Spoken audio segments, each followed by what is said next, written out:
Morning students, आज हम लोग पढ़ेंगे फर्स्ट जो वीडियो है ट्रिग्नोमेट्री का देखने के बाद में अब हम स्टार्ट करने जा रहे हैं आज एक्सरसाइज नंबर 8.1। ठीक है, एनसीईआरटी का एक्सरसाइज नंबर 8.1। ठीक है, तो इसमें सबसे पहला क्वेश्चन है question number 1। In triangle ABC right angle at B, एक ट्राइंगल है ABC, a triangle ABC is right angle at B। so ये गिवन है और आपसे कहा जा रहा है कि AB is equal to 24 centimetre है and BC is equal to 7 centimetre है।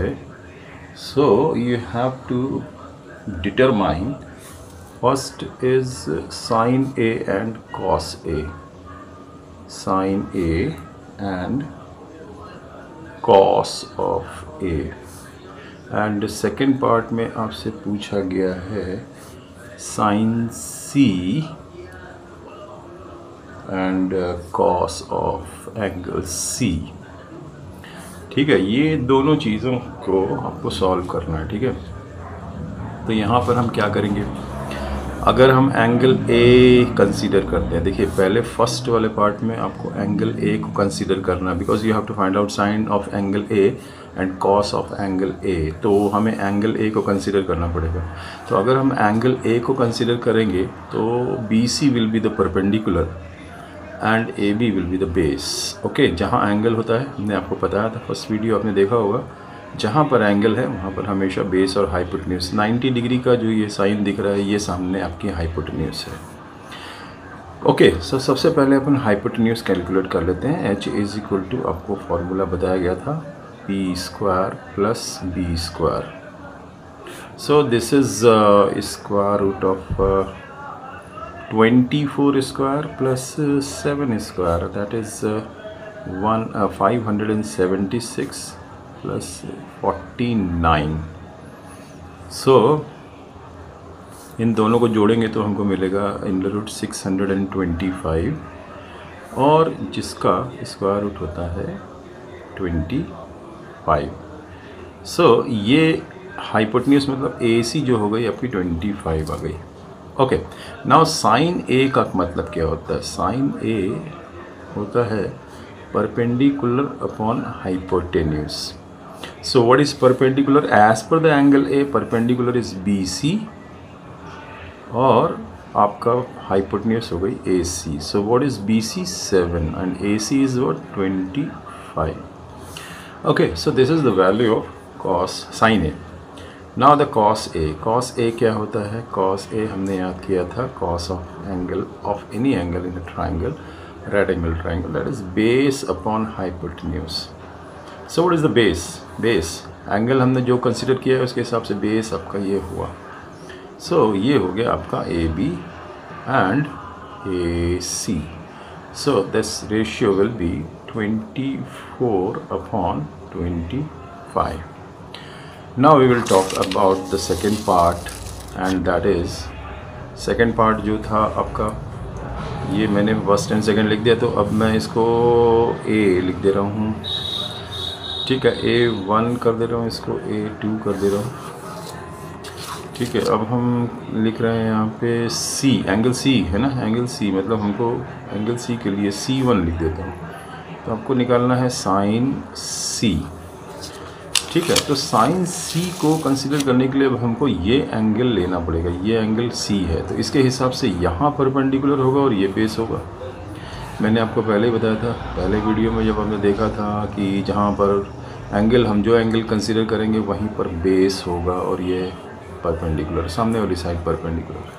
सो साइन C के हिसाब से आपका AB परपेंडिकुलर होगा, AB will be perpendicular and BC will base, और AC में कोई चेंज नहीं आएगा, AC वही रहेगा, AC हाइपोटेन्यूज है। सो एंगल C के हिसाब से ये होता है परपेंडिकुलर अपॉन हाइपोटेन्यूज ऑलवेज, और परपेंडिकुलर आपका है AB और ये हो गया आपका AC. So AB is 24 and AC is 25. So this is the value of sin C. Now cos of C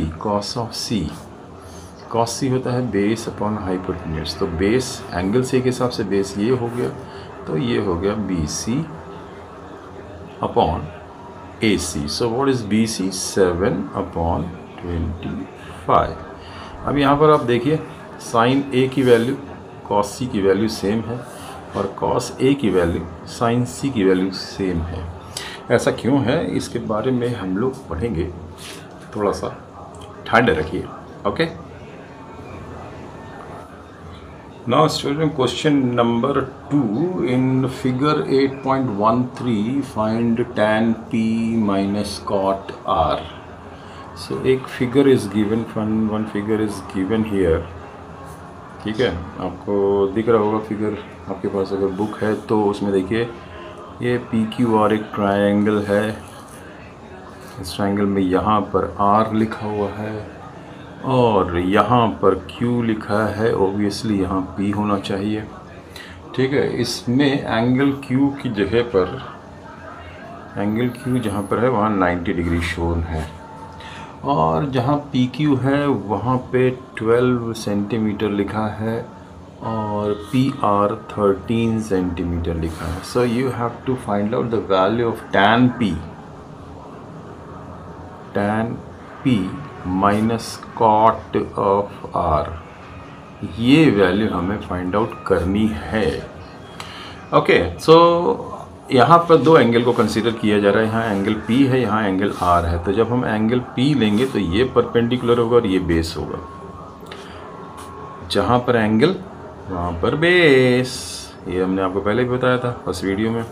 और अगर हम एंगल R को कंसीडर करेंगे तो यहाँ बेस हो जाएगा और ये परपेंडिकुलर हो जाएगा. सबसे पहले QR फाइंड आउट करते हैं. QR क्या है? अगर हम बेस या हाइपोटेन्यूज जो भी मान लें, जो हम बेस और परपेंडिकुलर कुछ भी मान लें उसको. सो QR की वैल्यू निकालने के लिए हमको क्या करना पड़ेगा? हाइपोटेन्यूज का स्क्वायर करना पड़ेगा, मतलब PR का स्क्वायर और माइनस परपेंडिकुलर का स्क्वायर, या जो भी परपेंडिकुलर हो या बेस हो कुछ भी हो. ठीक है, तो ये हो गया. अब इसकी वैल्यू रखनी पड़ेगी. तो PR की वैल्यू हो गई 13 का स्क्वायर और माइनस 12 का स्क्वायर. सो क्या आएगा? Square root of 169 minus 144. So you will get here, मैं लिख रहा हूँ 25 and QR is equal to 5 centimetre. तो ये तो आ गई भैया QR की वैल्यू. अब tan P की बात करते हैं. तो tan P minus cot of R.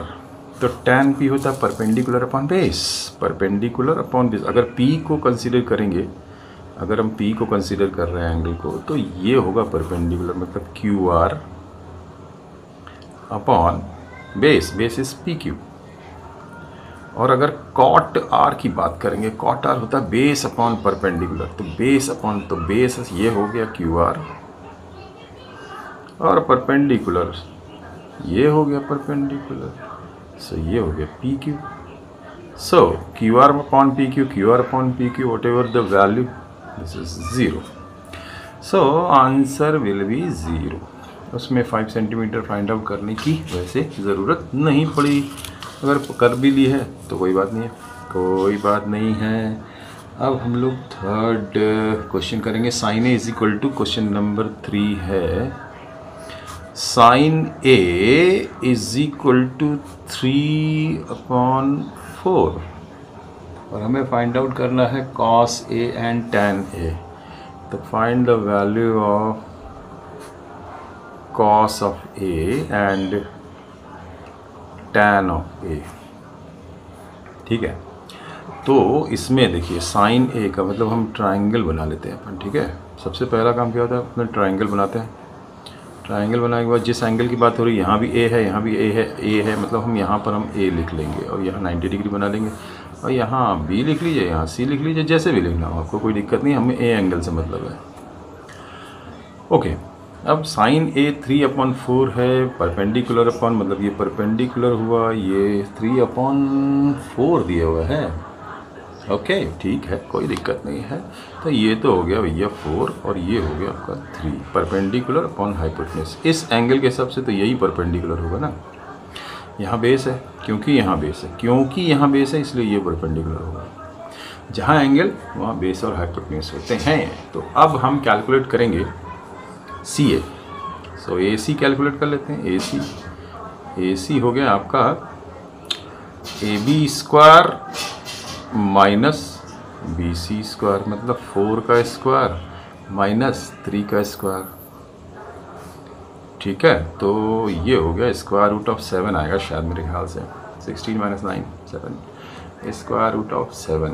तो ये आ गया आपका। ओके नाउ ये तो हो गया भैया स्क्वायर रूट ऑफ 7। अब हमको फाइंड आउट करना है कॉस ऑफ ए। तो कॉस ए क्या होता है, base upon hypotenuse. So base आपको पता है, बेस है ये एंगल है ना, एंगल ए, तो बेस ये हो गया तो √7 और हाइपोटेन्यूज हो गया 4। और tan ए भी निकालना है, तो चलिए tan ए यही निकाल लेते हैं, जगह नहीं है नीचे, थोड़ा सा और पेज खिसका सकते हैं लेकिन जगह नहीं है। tan ए होता है परपेंडिकुलर अपॉन बेस। तो परपेंडिकुलर आपको पता है 3 है और बेस है आपका √7। So this are the question number, this is the question number 3। Okay, समझ में आया?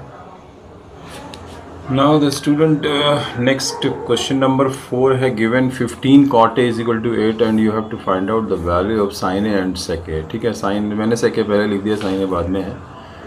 ठीक है, sin एक्चुअली पहले है, sec A बाद में है, कोई बात नहीं, इससे कोई फर्क नहीं पड़ता। तो आपको जो गिवन है दैट इज़, मैं रेड पेन से करता हूँ। ठीक है, ब्लैक पेन से क्वेश्चन लिख दिया और मैं अब रेड पेन से आपको सॉल्व करके दिखाने जा रहा हूँ। ये देखिए मैं रेड पेन ले आया हूँ और ये हो गया आपका कॉट ए की वैल्यू हो गई 8/15। अच्छा, कॉट ए जो होता है वो क्या होता है, बेस अपॉन परपेंडिकुलर। तो ये तो बेस हो गया, ये परपेंडिकुलर हो गया, तुरंत ट्राइंगल बनाइए। यहाँ एंगल ए है, यहाँ एंगल ए है, यहाँ एंगल ए है, केवल एंगल ए की बात हो रही है। तो हम एक ट्राइंगल फॉर्म करेंगे और यहाँ पर डेफिनेटली यहाँ पर एंगल ए लिख देंगे, जिसकी वजह से हमको पता रहे कि बेस कहाँ है, परपेंडिकुलर कहाँ है। अपने हिसाब से परपेंडिकुलर बेस हो गया। सो यहाँ पर आप बी लिखिए, यहाँ पे सी लिखिए, या यहाँ सी लिखिए, यहाँ बी लिखिए, कोई फ़र्क नहीं पड़ता। हमें बी और सी एंगल से फ़र्क कुछ मतलब नहीं है, हमको मतलब है केवल एंगल ए से यहाँ पे। ठीक है, तो बेस अपॉन परपेंडिकुलर, तो बेस तो ये हो गया, तो ये 8 हो गया और परपेंडिकुलर आपका 15 हो गया। अब हमको क्या करना है, हाइपोटेन्यूज कैलकुलेट करना है। तो हाइपोटेन्यूज की वैल्यू, हाइपोटेन्यूज मतलब A B is equal to क्या हो जाएगा, परपेंडिकुलर का स्क्वायर प्लस बेस का स्क्वायर, तो मतलब 15 का स्क्वायर प्लस 8 का स्क्वायर, तो कितना हो गया 225 प्लस 200, ये 64, 8 का स्क्वायर 64 होता है। सो ये हो गया आपका 289 और जिसका स्क्वायर रूट होता है 17। सो ये आ गया आपकी वैल्यू 17। नाउ आपको फाइंड आउट करना है साइन ऑफ ए। तो ए एंगल के हिसाब से ये परपेंडिकुलर और ये हाइपोटेन्यूज, तो ये परपेंडिकुलर अपॉन हाइपोटेन्यूज होता है। तो परपेंडिकुलर हो गया आपका 15 और हाइपोटेन्यूज आपने अभी कैलकुलेट किया 17। और सेक ए निकालना है। सेक ए होता है हाइपोटेन्यूज अपॉन बेस, ये आपको याद करना पड़ेगा। पंडित बद्री प्रसाद हर हर बोले, वो तरीका हमने बताया था आपको। Some people have curly black hair through proper brushing के हिसाब से। तो हाइपोटेन्यूज अपॉन बेस हो गया, हाइपोटेन्यूज आपका 17 है और बेस आपका 8 है। So in this way this question is finished now. Okay, तो नाउ अब क्वेश्चन नंबर 5 पर आते हैं। क्वेश्चन नंबर 5 अब हम ब्लैक से लिखना चाहेंगे। ठीक है, तो क्वेश्चन नंबर 5 में क्या है, क्वेश्चन नंबर 5, तो क्वेश्चन नंबर 5 कह रहा है given that sec theta is equal to, अब यहाँ थीटा आ गया, sec theta is equal to 13/12। Theta से बेटा घबराना नहीं है, थीटा कोई एक वेरिएबल है जो एंगल के लिए हम लोग यूज़ करते हैं। डोंट एफ्रेट, ओके, डोंट, उसको स्केयर नहीं होना उसके साथ देख कर, अरे बाप रे ये क्या चीज़ आ गई, कोई नई चीज़ नहीं है। जैसे एक्स वाई आई थी, जैसे एक्स वाई आसानी से कंसीडर कर लिया था, वैसे ये थीटा, इसमें कोई दिक्कत नहीं है। ठीक है, calculate all other trigonometric ratio, मतलब सारे ट्रिग्नोमेट्रिक रेशियो फाइंड आउट कर लें। कितने फाइंड आउट कर रहे हैं, कितने बताइए बताइए बताइए बताइए, कितने फाइंड आउट कर रहे हैं? हमको केवल 4 ही करने हैं भैया, 6 ट्रिग्नोमेट्रिक रेशियो होते हैं। सेक थीटा दिया है, मतलब कॉस थीटा की वैल्यू तो इसकी उल्टा हो ही जाएगी भैया, क्योंकि कॉस थीटा और सेक थीटा एक दूसरे के रेसिप्रोकल होते हैं। 2 तो हो गए। अब हमको फाइंड आउट करना है केवल केवल 4। तो उसके लिए अपन बनाएंगे ट्रायंगल बना लेंगे। अरे मैं ब्लैक पेन से ही करना है, चलो कोई बात नहीं, चेंज कर लेते हैं। पेन है, ब्लैक पेन है, ठीक है, तो रेड पेन भी है, ब्लैक पेन भी है। तो यहाँ पर हम लगा लेंगे थीटा। क्यों लगा लेंगे? अब यहाँ पर हम 90 डिग्री बना लेंगे और उसके बाद आप इसका नाम कुछ भी रखिए, ABC रखिए, PQR रखिए, चलिए मैं PQR रख देता हूँ, कुछ भी रखिए, हमें मतलब नहीं है, हमको थीटा से मतलब है। ये थीटा, पूरे ट्रिग्नोमेट्री में ये एंगल बहुत कंसीडर करने पड़ते हैं भैया, ठीक है, तो इसके हिसाब से ही होता है। तो सेक थीटा या cos theta base upon hypotenuse है, तो थीटा ये है तो बेस यहाँ होना चाहिए, ये हो गया 12 और ये हो गया हाइपोटेन्यूज 13। तो फाइंड आउट करेंगे PQ, तो हम पाइथागोरस थ्योरम से अगर फाइंड आउट करेंगे तो PQ की वैल्यू 5 आएगी। पाइथागोरियन ट्रिपलेट याद है मेरे को, 13 12 5, 5 12 13, ये पाइथागोरियन ट्रिपलेट होता है, ठीक है, याद कर लो, ठीक है। अब हमको फाइंड आउट करना है आपको साइन थीटा। तो अगर साइन थीटा फाइंड आउट करेंगे तो क्या होता है, परपेंडिकुलर अपन हाइपोटेन्यूज। तो अगर थीटा ये है तो परपेंडिकुलर ये होगा, मतलब ये 5 है, तो 5/13। और इसी का उल्टा होता है क्या, इसका रेसिप्रोकल क्या होता है, कॉसेक थीटा। तो कॉसेक थीटा उल्टा हो जाएगा 13/5, करेक्ट। इसके बाद आपको फाइंड आउट करना है टैन थीटा। टैन थीटा क्या होता है, परपेंडिकुलर अपॉन बेस। तो परपेंडिकुलर है आपका 5 और बेस है 12। भैया एंगल यहाँ है ना, तो परपेंडिकुलर यहाँ, बेस यहाँ, जहाँ एंगल उसके ठीक सामने परपेंडिकुलर होता है, ठीक है, मतलब 90 डिग्री को 90 डिग्री के सामने हाइपोटेन्यूज होती है। तो ये हो गया आपका cot theta is equal to base upon बाइस अपॉन परपेंडिकुलर। तो उसका उल्टा होता है ना, टैन का उल्टा, टैन का reciprocal. So in this way question number 5 भी हो गया है, ठीक है। चलिए, समझ में आया? ओके स्टूडेंट, यहाँ पर हम लिख रहे हैं एक नया question, question number 6। If angle A and angle B are the acute angles such that cos A is equal to cos B, then show that angle A is equal to angle B। इस question का बिल्कुल exactly sine A is equal to sine B दिया हुआ है, example में दिया हुआ है आपको। तो इसमें ये नहीं शो किया गया कि एंगल A और एंगल B एक ही ट्राइंगल के हैं, ये नहीं शो किया गया। तो हम क्या करेंगे, इसमें 2 ट्राइंगल अलग अलग ले लेंगे, ठीक है। ये नहीं बताया गया कि ये दोनों एक ही ट्राइंगल के एंगल हैं, ठीक है। सो एक ट्राइंगल मैंने यहाँ बनाया, एक ट्राइंगल मैंने यहाँ पर बनाया है, both are the right angle triangles. और यहाँ पर मैंने एक एंगल A लिया है, यहाँ पर एंगल B लिया है, ठीक है। इसको मैं क्या करता हूँ, PQ लिख देता हूँ और यहाँ पर मैं लिख देता हूँ MN, ठीक है, MN ले दिया। अब ये एंगल A की बात हो रही है और यहाँ पर एंगल B की बात हो रही है, ठीक है। अब यहाँ पर बोला है cos A is equal to cos B। तो अगर एंगल A की बात करें, cos A तो होता है बेस अपॉन हाइपोटेन्यूज, मतलब AQ अपॉन AP। एंड ये cos B की यहाँ वैल्यू निकालेंगे, cos B की वैल्यू यहाँ से आएगी, मतलब BN base upon hypotenuse BM, ठीक है। अब ये दोनों बराबर है, मतलब cos A is equal to दिया हुआ है cos ऑफ B, ये गिवन है इस क्वेश्चन में, cos A is equal to cos B। तो इन दोनों की वैल्यू भी बराबर हो जाएगी। It means AQ upon AP is equal to BN upon BM। अब ये देखो नीचे यहाँ पर दोनों में हाइपोटेन्यूज है, तब हम हाइपोटेन्यूज और परपेंडिकुलर बेस का रेशियो बना सकते हैं। So this is very important move कि ये हो जाएगा आपका AQ अपॉन BN इज इक्वल टू हो जाएगा AP upon BM, hypotenuse upon hypotenuse. किसको हम क्या हम करते हैं, इसको इज इक्वल टू K ले लेते हैं। So in this question you can find out कि ए क्यू की वैल्यू जो होगी वो हो जाएगी k into B N, and A P की जो वैल्यू हो जाएगी वो हो जाएगी के इंटू बी एम।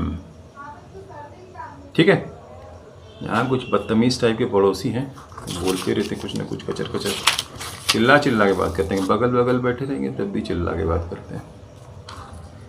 तो ये तो दोनों की वैल्यू हो गई। अब हमको फाइंड आउट करना है पी क्यू और एम एन के बारे में। तो अगर हम पी क्यू, ये परपेंडिकुलर्स हैं दोनों, ये एंगल लेंगे तो यहाँ परपेंडिकुलर, ये एंगल लेंगे तो यहाँ परपेंडिकुलर, मतलब जहाँ पर एंगल लेते हैं उसके ठीक सामने वाली, मतलब अगर ये एंगल लेंगे तो ये परपेंडिकुलर, ये एंगल लेंगे तो ये परपेंडिकुलर, क्योंकि यहाँ बेस है, क्योंकि यहाँ बेस है।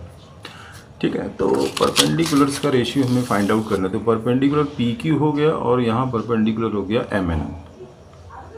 सो परपेंडिकुलर को कैसे फाइंड आउट कर सकते हैं हम लोग? फाइंड आउट कर सकते हैं A P square minus base का स्क्वायर, मतलब ए क्यू स्क्वायर।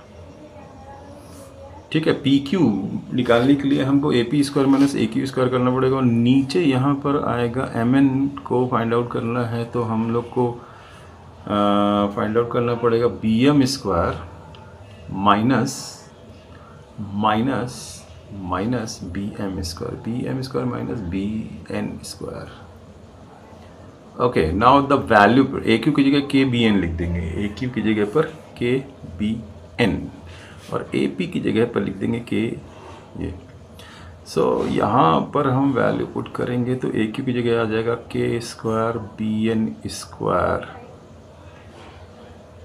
यस कुछ, हाँ ए पी की जगह बी एम स्क्वायर आ जाएगा, माइनस के स्क्वायर आ जाएगा, और ये बी एन स्क्वायर आ जाएगा, और यहाँ पर square root of B M square minus B N square पहले से है। ठीक है, अब हम जब सॉल्व करेंगे तो के कॉमन निकालेंगे तो के आ जाएगा बाहर, और स्क्वायर रूट ऑफ यहाँ पर आपको वही मिलेगा B M square minus B N square.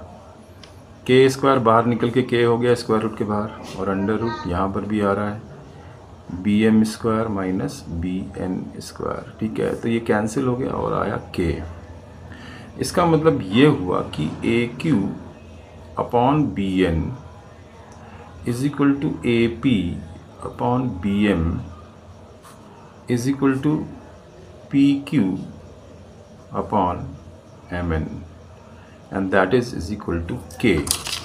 अब देखिए, दो ट्राइंगल्स में जब ये रेशियो बराबर होते हैं तो ट्राइंगल्स को सिमिलर कहा जाता है, मतलब triangle A Q P will be similar to triangle B N M. Therefore अब आप देखेंगे कि angle A is equal to angle B होता है। जब दो ट्राइंगल सिमिलर होते हैं तो वो इक्वी एंगुलर होते हैं। सो इस तरीके से पता लग गया हमको कि angle A is equal to angle B हुआ। ठीक है, आपको समझ में? तो स्टूडेंट यहाँ पे ले रहे हैं क्वेश्चन नंबर 7। इस क्वेश्चन नंबर 7 में लिखा हुआ है if cot theta is equal to 7/8 then find the evaluate 1 plus sine theta 1 minus sine theta 1 plus cos theta 1 minus cos theta, and second is cot square theta की value find out कर रही है। ठीक है, तो cot theta क्या होता है? Base upon perpendicular. Cot of theta that is base upon perpendicular होता है। ठीक है, तो यहाँ पर क्या है, ये 7 है, ये मतलब हमें ट्रायंगल बना देते हैं अपन, क्योंकि बेसिक इसको अभी और थोड़ी सी ट्रिग्नोमेट्री जब आप पढ़ लेंगे तो इसको मैं और शॉर्ट मेथड बताऊंगा आपको। यहाँ पे थीटा है, अब आप यहाँ पर नाम कुछ भी लिखिए, ए बी सी या पी क्यू आर, कोई फ़र्क नहीं पड़ता है, हमको थीटा से मतलब है यहाँ पे। तो थीटा के हिसाब से आपका बी सी जो हो गया ये बेस हो गया, ठीक है, और ये हो गया आपका परपेंडिकुलर, और ये हो गया आपका हाइपोटेन्यूज। तो बेस अपॉन परपेंडिकुलर मतलब बेस है 7 और परपेंडिकुलर है 8। ठीक है, अब हमको फाइंड आउट करना है A C hypotenuse. A C is equal to होता है परपेंडिकुलर का स्क्वायर मतलब 8 का स्क्वायर प्लस 7 का स्क्वायर। तो 8 का स्क्वायर कितना होता है 64 और 7 का स्क्वायर कितना होता है 49। ठीक है, तो इन दोनों को जोड़ो तो 3 आ गया यहाँ पे और 113 स्क्वायर रूट ऑफ 113 आ गया। तो ये हो गई वैल्यू आपकी हाइपोटेन्यूज की। ठीक है, अब हम क्या करेंगे, साइन थीटा की वैल्यू निकाल लेंगे। साइन थीटा की वैल्यू चाहिए हमको और कॉस थीटा की वैल्यू। तो साइन थीटा की वैल्यू परपेंडिकुलर अपॉन हाइपोटेन्यूज होती है, तो परपेंडिकुलर हो गया 8 अपॉन स्क्वायर रूट ऑफ 113 और कॉस थीटा की वैल्यू होती है बेस अपॉन हाइपोटेन्यूज। तो बेस है 7 upon square root of 113 base upon hypotenuse. ठीक है, कितनी बात समझ में आ गई। अब इसको उठा के वैल्यूज़ को यहाँ रखना पड़ेगा आपको। तो ठीक है भैया, वैल्यू रख देते हैं। पहले हम दोनों क्वेश्चन को लिख सकते हैं 1 प्लस साइन थीटा और इंटू 1 माइनस साइन थीटा।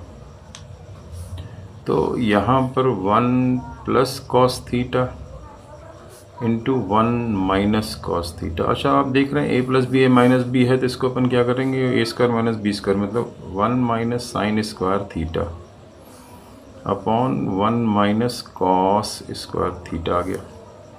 सो अब वैल्यूज़ रख देते हैं। अब वैल्यूज़ रखने में आसानी हो जाएगी, क्योंकि ये हो जाएगा आपका 1 माइनस 64 अपॉन 113 स्क्वायर कर दिया मैंने, और 1 माइनस कॉस स्क्वायर की वैल्यू हो जाएगी 49 अपॉन 113। इसको एलसीएम लेके जब हम सॉल्व करेंगे तो आएगा 113 माइनस 64 अपॉन 113 माइनस 49, क्योंकि नीचे के 113 कैंसिल हो जाएंगे जब हम एलसीएम लेंगे। तो 64 और 49 को जोड़ने से 113 आ रहा है, तो ऊपर तो भैया 49 आ जाएगा और नीचे आ जाएगा आपका 64, जो कि किसी से कटेगा नहीं, क्योंकि 7 का स्क्वायर है, ये 8 का स्क्वायर है। सो this is the value of sine theta minus 1 minus sine theta 1 plus sine theta. अब सेकंड पार्ट है इसका कॉट स्क्वायर थीटा। तो कॉट थीटा की वैल्यू दी हुई है और हमें कॉट स्क्वायर थीटा की वैल्यू निकालनी है। तो आप देख लीजिए, 7 अपॉन 8 का होल स्क्वायर कर दीजिए, तो ये भी आएगा 49 upon 64। So in this way question number 7 हो गया। अब हम आते हैं क्वेश्चन नंबर 8 पे। क्वेश्चन नंबर 8, ये मैं रेड पेन से ही कर दे रहा हूँ, ठीक है। क्वेश्चन नंबर 8 में दिया हुआ है कि 3 cot a is equal to 4, 3 cot a is equal to 4, और आपको चेक करना है whether 1 minus tan square theta और 1 plus tan square theta, check करना है 1 minus tan square theta tan square a upon 1 plus tan square a। ये सब आपके फार्मूले हैं 11th क्लास में जब आप मैथमेटिक्स पढ़ेंगे। तो ये cos स्क्वायर a का होता है फार्मूला, cos स्क्वायर a का, ठीक है। तो ये चेक करना है आपको, मतलब दोनों तरफ cot a की वैल्यू दी है आपके पास है, cot a is equal to 4 upon 3, तो tan a की वैल्यू हो जाएगी 3 अपॉन 4। आई बात समझ। अब इनको वैल्यूज़ को आपको वहाँ रखना है tan a का, तो LHS में रख देते हैं पहले। LHS में हो जाएगा 1 minus 9 upon 16 upon 1 plus 9 upon 16। तो सॉल्व करेंगे, 16 माइनस 9 आ जाएगा, 16 माइनस 9 आ जाएगा और नीचे आ जाएगा 16 प्लस 9। तो भैया 16 में से 9 को माइनस करने से कितना आ जाएगा, 7, और नीचे आ जाएगा आपका 25। तो ये वैल्यू हो गई आपकी। और अब cos a की वैल्यू निकालेंगे, cos a, cot a की वैल्यू दी है, तो cos a की वैल्यू निकालेंगे। तो cos a की वैल्यू निकालने के लिए हमें ट्रायंगल बनाना पड़ेगा, ठीक है। थोड़ा सा ऊपर खिसका लेते हैं, ट्रायंगल बना लिया हमने। इस ट्रायंगल में यहाँ पर a लिख लीजिए, और cot a है तो बेस अपॉन परपेंडिकुलर होगा, मतलब tan a 3 upon tan a है तो ये 3 है, ये 4 है, नेचुरली ये 5 होना चाहिए, ठीक है। इस एंगल की बात हो रही है, पाइथागोरस थ्योरम से पॉइंट आउट कर सकते हैं। tan a होता है, ये एंगल a है तो ये बेस है, ये परपेंडिकुलर, तो परपेंडिकुलर अपॉन बेस, मतलब ये परपेंडिकुलर ये बेस, तो ये परपेंडिकुलर लिख दिया, यहाँ बेस लिख दिया, हाइपोटेन्यूज कैलकुलेट करिए। cos a होता है बेस अपॉन हाइपोटेन्यूज, सो ये हो गया 4 अपॉन 5। 4/5। ओके। तो ये कॉस, इस हमको क्या निकालना है, कॉस स्क्वायर ए माइनस साइन स्क्वायर ए निकालना है। तो cos square A, cos A निकाल लिया, साइन ए निकाल लिया, साइन ए निकाल लीजिए। साइन ए कितना होता है, हाइपर 3/5, ये हो गया। सो कॉस स्क्वायर ए माइनस साइन स्क्वायर ए की वैल्यू फाइंड आउट करनी है। तो ये हो गया आपका 16/25 माइनस 9/25। सो बस आंसर आ गया 7/25। सो ये बराबर है, मतलब LHS is equal to RHS। बात समझ में आ गई। Now the question number 9 in triangle ABC। Question number 9 पर आते हैं। इन ट्राइंगल ABC में ऐसा दिया गया है, राइट एंगल एट B, मतलब angle B is equal to आपका 90 डिग्री गिवन है। इसके बाद कह रहा है कि tan A की वैल्यू 1/√3 है। tan A जो है ये 1/√3 गिवन है, और ये कह रहा है find the value of sine A into cos C plus cos A into sine C. मतलब पहली वैल्यू निकालनी है आपको sine A into cos of C plus cos A into sine of C. और दूसरा क्वेश्चन आपको सॉल्व करना है, इसमें cos A into cos C minus sine A into sine C. ये सब फॉर्मूले हैं आपके 11th क्लास में यूज़ होने वाले। तो इनको करना कैसे, नॉर्मली जो हम लोगों ने अभी तक पढ़ा है, हमने फर्स्ट वीडियो में देखा था कि हम पहले ट्रायंगल बनाएंगे, और ट्रायंगल बनाने के बाद में यहाँ पर एंगल ए मान लेंगे और यहाँ पर एंगल सी ले लेंगे, क्योंकि यहाँ पर एंगल बी 90 डिग्री गिवन है क्वेश्चन में, ये देखो। ठीक है, अब हमें साइन ए की वैल्यू निकालनी है। तो tan ए की वैल्यू 1/√3 है। tan ए एंगल ए के हिसाब से ये 1 है और ये √3 है। तो ये फाइंड आउट करेंगे। AC की वैल्यू √3 का स्क्वायर प्लस 1 का स्क्वायर। √3 का स्क्वायर 3 होता है, 1 का स्क्वायर 1 होता है, तो 4 आएगा। 4 का स्क्वायर रूट होता है 2। सो AC की वैल्यू तो भैया 2 आ जाएगी। आप पाइथागोरस थ्योरम से सॉल्व कीजिएगा, आप देखेंगे कि वैल्यू 2 ही आएगी। अब साइन ए की वैल्यू चाहिए हम। साइन ए की वैल्यू परपेंडिकुलर अपॉन हाइपोटेन्यूज। फिर साइन कॉस ए की वैल्यू निकाल लीजिए। कॉस ए की वैल्यू देखिए, कॉस ए के हिसाब से बेस अपॉन हाइपोटेन्यूज। इसके बाद साइन सी की वैल्यू निकालनी पड़ेगी। साइन सी की वैल्यू, सी एंगल कंसीडर करेंगे तो परपेंडिकुलर बेस, तो ये हो गया आपका √3/2। और कॉस सी की वैल्यू निकालेंगे तो वो आएगी 1/2।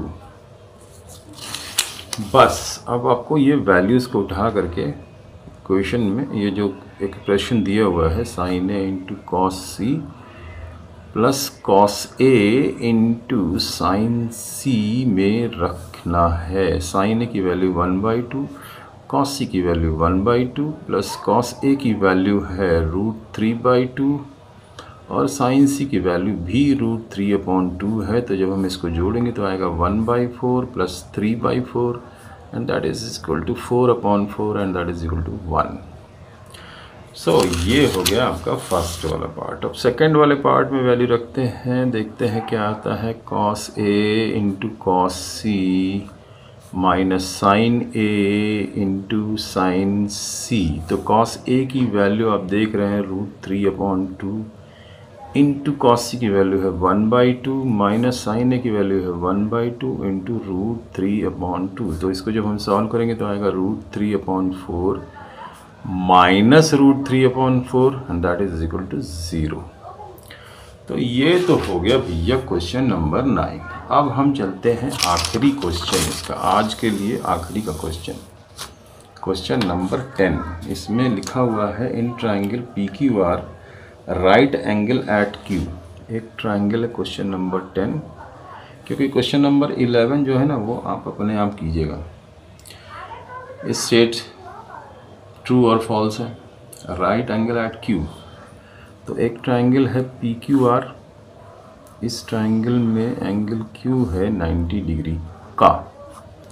अच्छा, अब इसके बाद बोल रहा है कि P Q plus P R is equal to 25, P R plus Q R, P R यहाँ पी लिख लेते हैं, यहाँ आर लिख लेते हैं। P R plus Q R की वैल्यू कितनी दी है 25, P R plus Q R is equal to 25 और पी क्यू 5 है, P Q is equal to 5 है। तो आप कह रहे determine the sine P cos P tan P, determine the value of sine P cos P tan P, मतलब हमको sine P cos of P और tan of P find out करना है। तो अपनी कन्वीनियंसी के हिसाब से हम क्या करेंगे, हम पी को यहाँ रखेंगे साइकोलॉजिकली, जिससे हमारा बेस भी वही रहे और परपेंडिकुलर भी वही रहे जो हम बचपन से जानते हैं। ठीक है, तो ये एंगल की बात कर रहे हैं अपन। तो अगर P R plus Q are, मतलब पी आर जो है ये पी आर है और ये क्यू आर की वैल्यू है, दोनों का सम 25 है। तो अगर हम इसको x ले लें तो ये 25 माइनस x आ जाएगा और ये आपको दिया गया है 5 पी की वैल्यू। ठीक है, समझ में आई बात? तो बस इसको सॉल्व करना है। तो हमको लिखेंगे हम पी आर का square is equal to P Q का स्क्वायर प्लस क्यू पी का स्क्वायर। तो ये हो गया 25 माइनस एक्स का whole square is equal to 5 का square plus this is what, ये क्या है, P Q is equal to 5 है, 5 का नहीं, ये P Q is equal to 5 है और ये क्या लिखना था हमको, क्यू आर लिखना था, sorry, P Q square plus Q R square, Q R is equal to X square आएगा। तो 25 माइनस एक्स का, ठीक है, तो ये हो गया आपका 625 plus X square minus 50x is equal to 25 plus X square. तो एक्स स्क्वायर से एक्स स्क्वायर कैंसिल हो गया। सो 50x इज इक्वल टू आया 600, तो x इज इक्वल टू आ गया 12। ठीक है, x इज इक्वल टू आ गया 12। देयरफॉर हम कह सकते हैं कि पी क्यू की वैल्यू जो है ना, सॉरी यहाँ x होना चाहिए था और यहाँ p होना चाहिए था। ठीक है, कोई बात नहीं है, यहाँ पर सॉरी 5 होना चाहिए था। सो पी आर क्यू की वैल्यू आ गई, R Q is equal to हो गया 12। देयरफॉर आपका जो पी आर होगा वो हो जाएगा 13। बस आपको साइन पी निकालना है। तो sine P is equal to होता है परपेंडिकुलर अपॉन हाइपोटेन्यूज। तो परपेंडिकुलर पी के हिसाब से एक्स मतलब आर क्यू मतलब ये हो गया 12 अपॉन 13। कॉस पी होता है बेस अपॉन हाइपोटेन्यूज। तो बेस आपको दिख रहा है क्या है 5 और हाइपोटेन्यूज कितना है 13 और टैन पी, अरे थोड़ा सा और ऊपर करना पड़ेगा भैया, tan A is equal to perpendicular upon base. तो परपेंडिकुलर है आर क्यू और बेस है पी क्यू। तो ये हो गया आपका 12 upon 5। So in this way this exercise is finished now. अब आपको कुछ समझ में आया होगा। कुछ एग्जांपल्स भी इसके देखिए और एक्सरसाइज को कॉपी में नोट कर लीजिए और आगे मिलते हैं फिर नेक्स्ट वीडियो में।